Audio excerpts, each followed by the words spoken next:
Hi everyone. Thank you for joining today's session. So friends, today we'll go through the book, The Conversation with God. Of course, we started long back and we completed so far 11 chapters, and today we'll go with the chapter 12. So let me share the slides. The book we are discussing is Conversation with God, and the author is Neil Donald Walsh. And this is one of the most famous book, and it answers a lot of our daily questions. We have a lot of questions about our problems, our situations. So one day, the same, the author has a lot of questions and challenges in his life. So every time when he gets frustrated, he writes letter to someone, whoever caused that. But one day he decided that he has to write it to the God directly itself, the source from whom, everything is coming. Then as he was writing, he was getting some inspiration, some messages, from within. That was God was answering all his questions. And then he thought he should write it, whatever the messages he was getting from the God, he has to write it, and then he published this book so that it can be helpful to many others like him. So this chapter 12, it talks about life is not primarily about what we do, but about who we are being while we do it. See, we do a lot of things in our everyday life, right? It's not about that, but about how we do, and when we are doing it, who we are becoming, that is more important. So doing versus being. Right? So the author says many people, focus on doing. We do a lot of things in our day-to-day life. We only focus on, how fast we can do or how efficient we can do. How can we finish that task? That's what our focus is on. But are we truly being in? Are we truly enjoying that process? Are we enjoying the flow? That is more important. So the body or the mind, it wants to do. It is most action oriented, but the soul is focused on being. In what state are we truly happy? Are we enjoying this work we are doing or not? How we are doing? Are we frustrated? Are we stressed? Because soul wants experience. It doesn't want any achievements. If you are success, if you get any tax once you do this job, it doesn't want that. Soul wants experience. At what state of being you're doing this work. So doing is a function of the body, being is a function of the soul. So life quality depends on beingness. So we need to do work that is quite common. We need to do a regular job at how we are doing. So try to, that's what the author or the God messages, try to enjoy the process. Try to be in that flow, try to enjoy each and every moment, each and every detail. So in that way, you will truly achieve the success. When you enjoy the work you're doing, you're fully focused on it, you are going through every detail, then the success will come. Not just only focusing on the success or the end goal, but trust and enjoy the process. The soul seeks to express its true nature, right? As we just said, the soul wants always want to know itself. Who am I? Why I came? It's always connect to the higher self.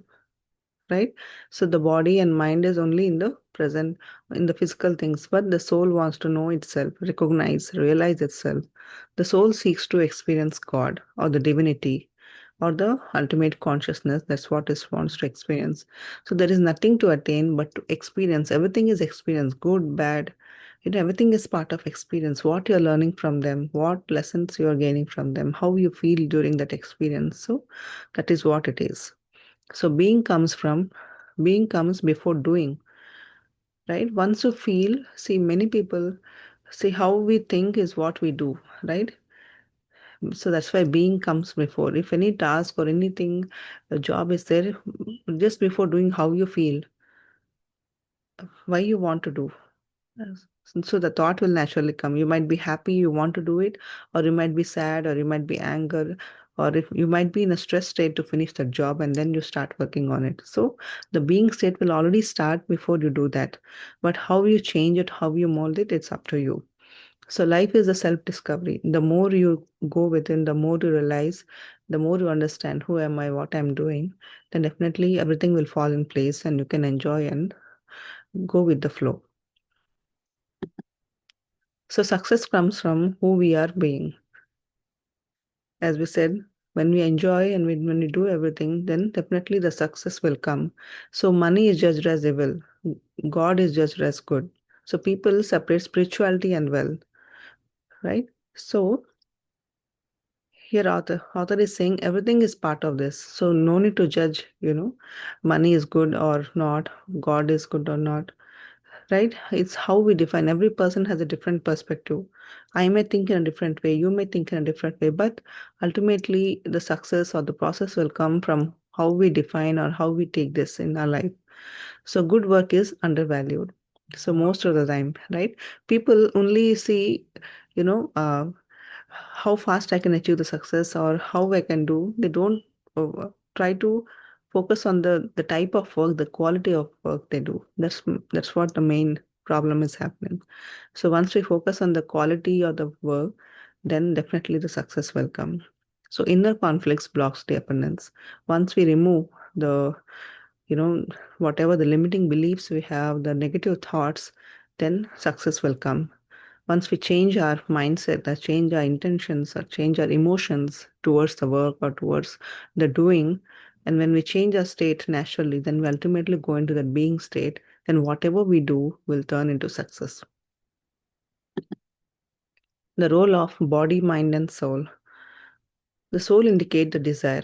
The desire is nothing but the experience. It wants to experience. If you say, you get some chocolate or something and you say, this is sweet, unless you eat and taste it, the body or soul doesn't recognize that it's sweet, right?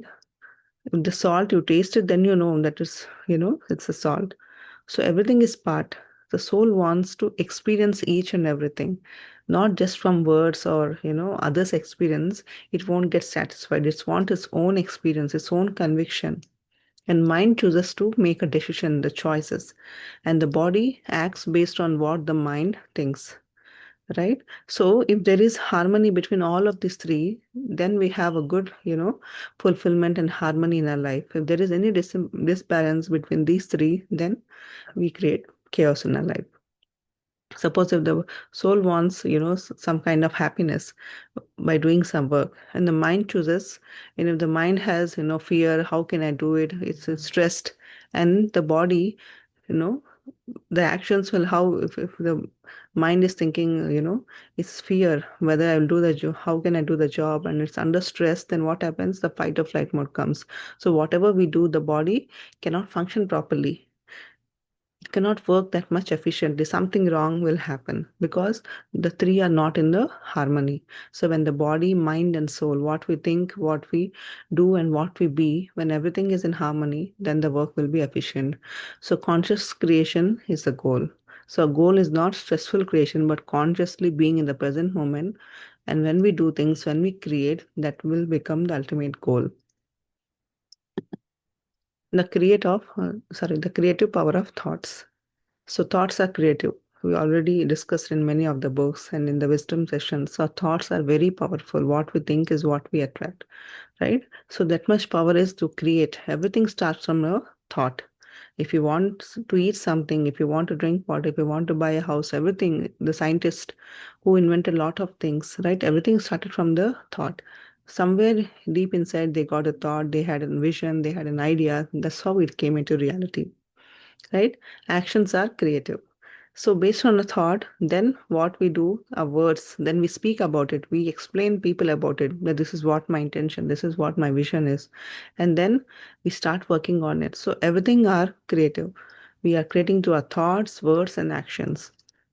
So repeated thoughts become reality. So what we repeat is what it becomes into reality.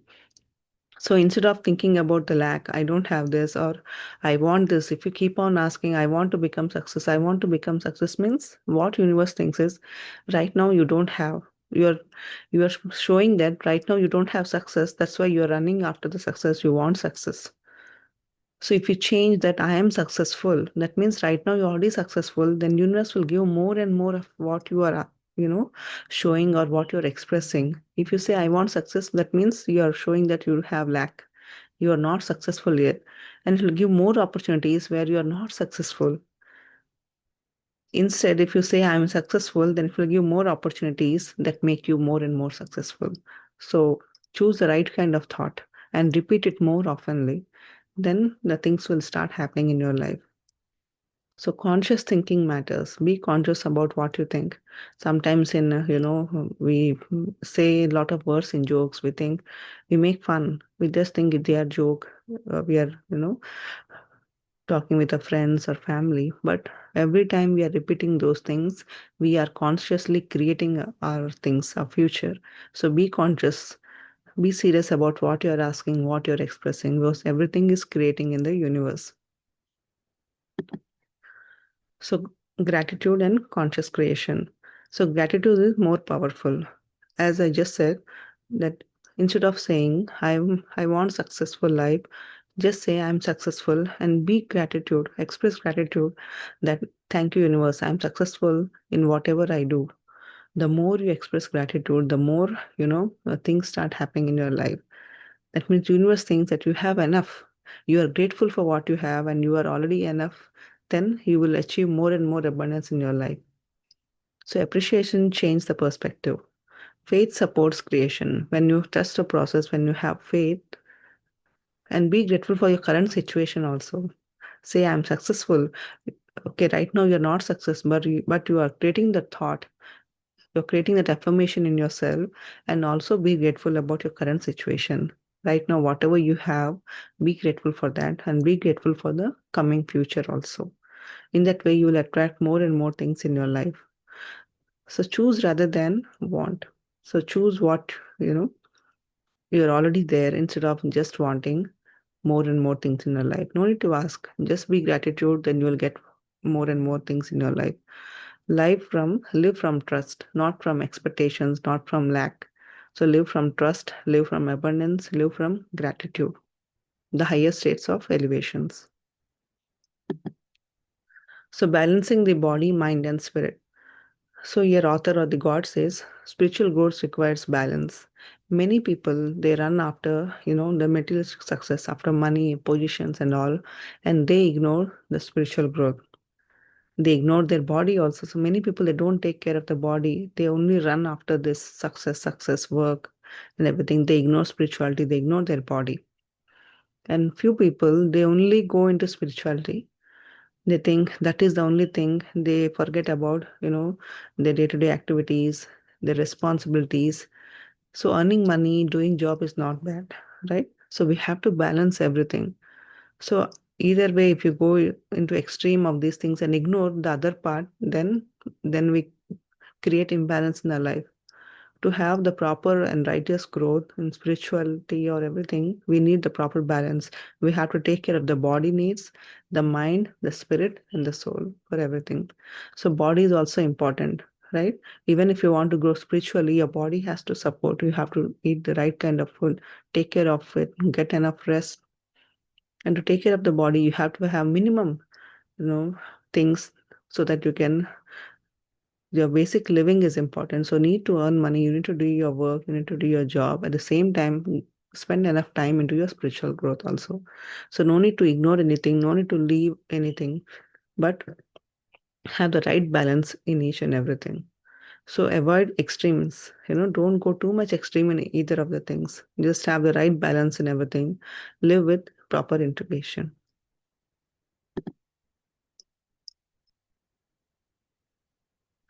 The soul purpose and life review. The soul never forgets, who we are.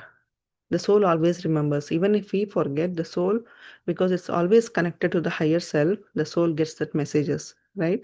When we take birth in this life, we forget what a past life or what we got. But the soul remembers everything. At every aspect, it gives some glimpse about, what's happening in the life, who we are, but we are not ready to accept or trust it. Every challenges, every situations, helps us remember who we are, what is our true purpose. If we are aware of it, if we are fully in the present moment, we will get that understanding. But we are busy in our own thoughts, emotions, so we ignore it most of the time. So life offers learning opportunities, no judgment after death. So after that, what happens? Whatever, the life we have gone through, whatever the things we have done, everything will be shown. And the soul decides, where it needs to work on. So it's never the punishment. It never says judgment. Again, your soul, you will decide, okay, in this lifetime, this is what I have done. So I want to improve, or I want to work in these areas. Based on that, you will choose your next life, how you want to, what situations you have to go through, what challenges you have to go through, so that from there you can learn, evolve, and get enlightened. So whatever the problems we are going through now, it's we have decided them. We have chose to experience in this life. So that from there we will learn. But again, we forget that we only choose this, and we blame, we judge, we complain, why I'm getting this, why I'm going through this. So instead of, blaming it, just accept what I have to learn from this, why I'm going through, what it's trying to teach me. The moment you ask this question, the moment you surrender to this, then the challenge will disappear and you'll get the lesson, and you will immediately move forward. If you keep on holding it, if you keep on blaming it, then the suffering will keep on going. It will not end. The moment you surrender, the moment you realize, the moment you understand what is trying to teach me, then it will dissolve. So reflection promotes growth. Evolution continues. So every time, again, the next life, whatever you did, you will again grow. Every life we are growing, we are keep on growing. There's never coming back, right? We came from a minerals kingdom to plant, animal, and then human life. Once we came into human life, we can never go back to animals or plant. We'll be in the human life only.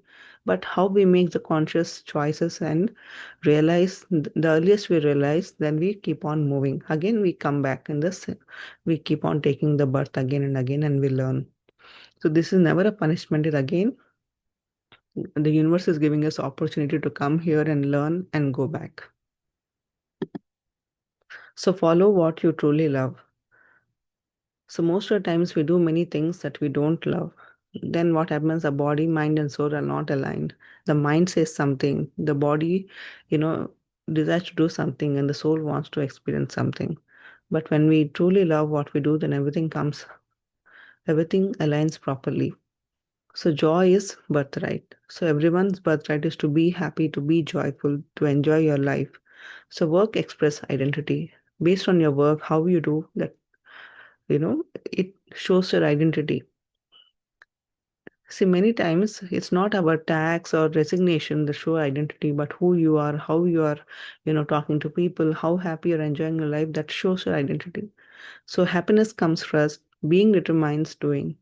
Your state of being determines how you do a job. If a stressful person does something, then definitely the work will not be that much efficient. But a happy and joyful person does something, then it will have a different impact, right? Again, how many times we see two people working in the same company, in the same thing, doing the same job, but both of them have a different experience. Both of them does the things in a different way, because one is very happy, calm, and patient. The other is stressful. So definitely the way they do, the outcomes comes in a different way. So being is very important. So thoughts, experience, and the viscous cycle. So as we said, the way we think, our thoughts are very important, and we keep on repeating the same thing based on our thoughts. So thoughts creates experiences. Experiences reinforce thoughts. So so based on our thoughts, we create certain experience. We feel, we do things, and how we then based on the things, the outcomes, again we get thoughts. Oh, I did this good. I didn't do here. This didn't work for me. Again, from the work or experience, again the thought will come. So it's a never-ending cycle. So if you have the right intention, positive thoughts, then you'll have good experience, and from good experience, you'll have more good thoughts. So it will be a positive cycle. Otherwise, it will be a negative cycle. So negative cycle repeats automatically. Sponsoring thoughts shape life. The way you know, uh, mold your thoughts, or you change into positive things, it's up to you. But meditation and this wisdom will help you on. It's again your own conscious effort. Overcome this limiting belief, changing negative thoughts. Throughout the day, be in the awareness, and in meditation, try to practice more and more meditation that will naturally help to change your subconscious programming. So conscious change break this cycle. When you're aware, when you're conscious, this negative pattern or negative cycle will dissolve. It will break the cycle.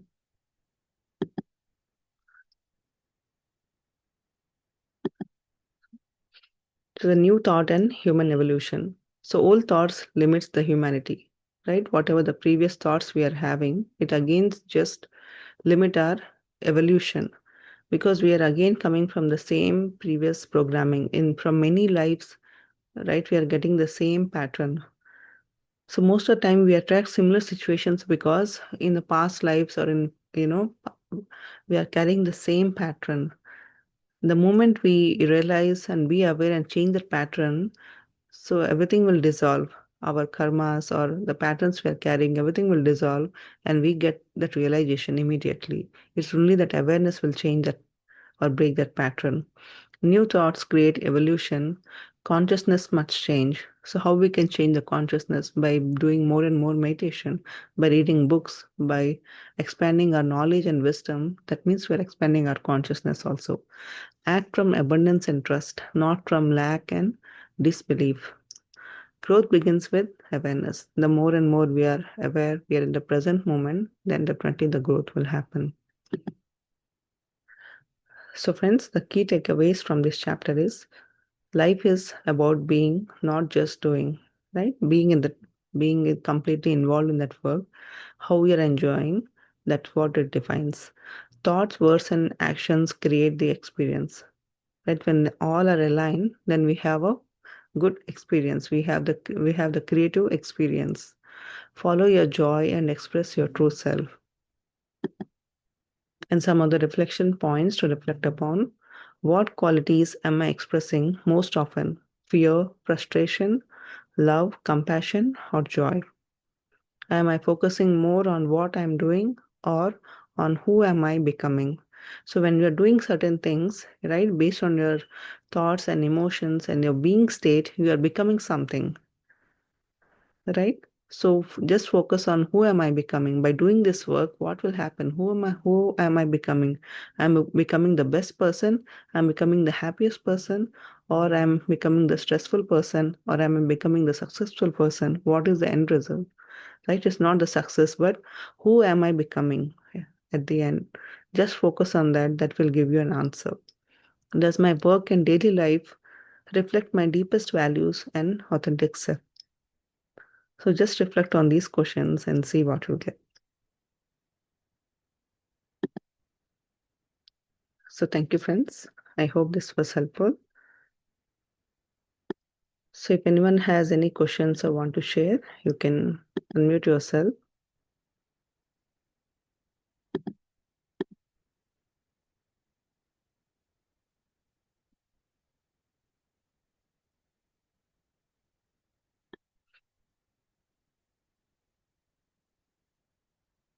No questions?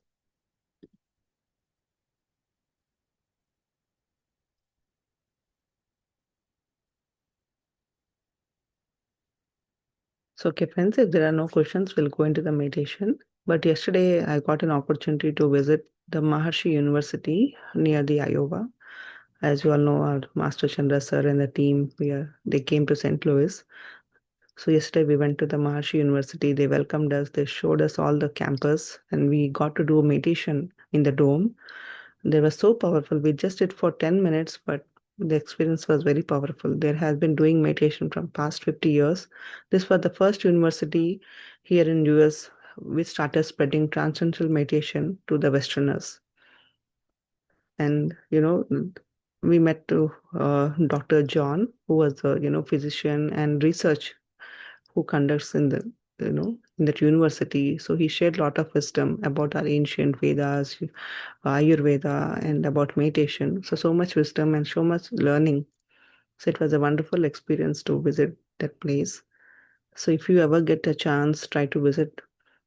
It's hardly 3.5 hours from St. Louis. So I think one of the weekends you can probably visit and see the campus and try to do the meditation there. Definitely you will have a good experience. So friends, with this, let's go into the meditation. So as usual, we'll be doing the breath mindfulness meditation. As you see in the picture, sit comfortably, close your eyes, clasp your hands, fingers into fingers, and observe your normal, natural breath. Don't forcefully inhale or exhale, just observe your breath. As you observe your breath, at a point you feel there is no breath, don't feel anything. You're completely into the empty state. Just be as an observer, just be as a witness.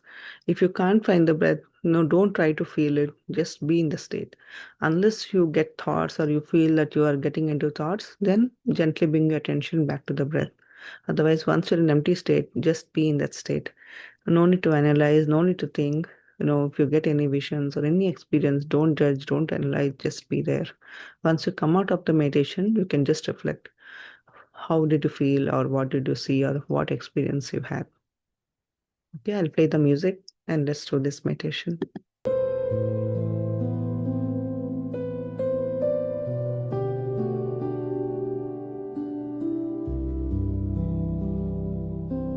Dear friends, sit comfortably. Close your eyes. Clasp your hands, fingers into fingers.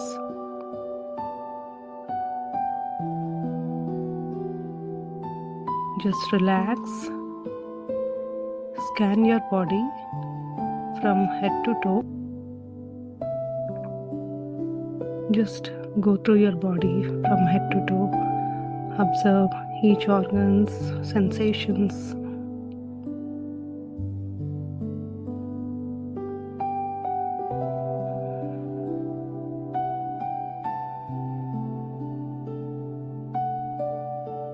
Just relax.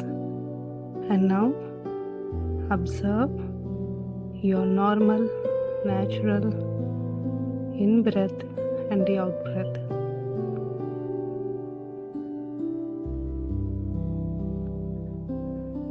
Don't forcefully inhale or exhale. Just observe the breath. As you observe the breath, our mind becomes empty.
Just be with your breath, dear friends.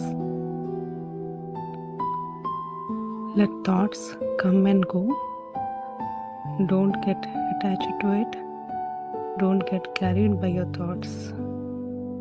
Whenever you realize you're in thoughts, bring your attention back to the breath.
This time we are spending for our own self. We are all into the group meditation. Go deeper and deeper into yourself.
Come back to your body, dear friends.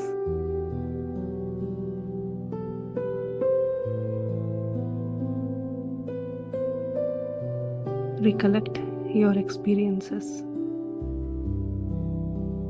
What did you feel?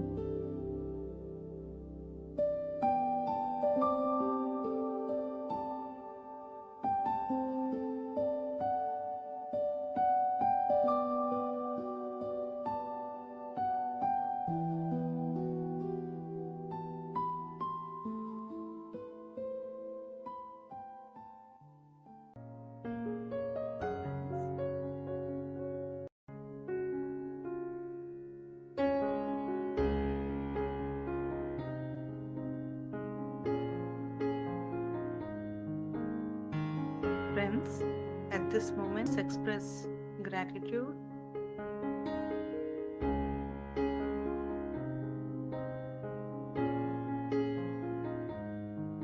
Be grateful to your parents, teachers, and mentors.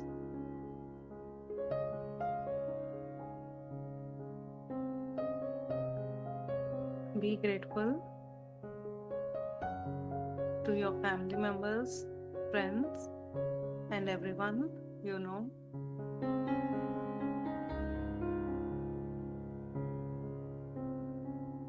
Be grateful to plants, animals, and Mother Nature.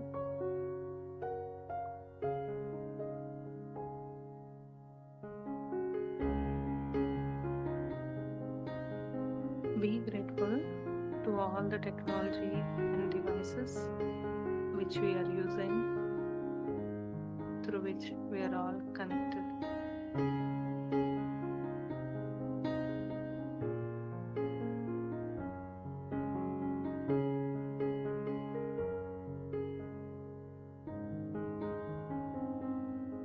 Elevate yourself with this feeling of love and compassion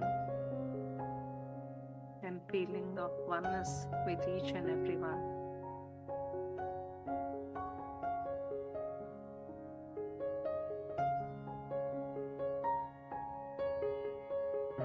Whenever you are ready, place your palms on your eyes for 5 seconds and then slowly open your eyes.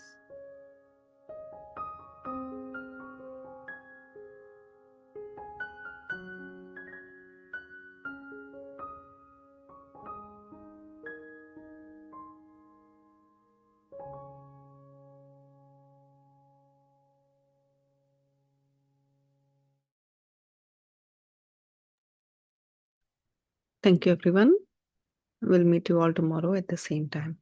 Have a good night.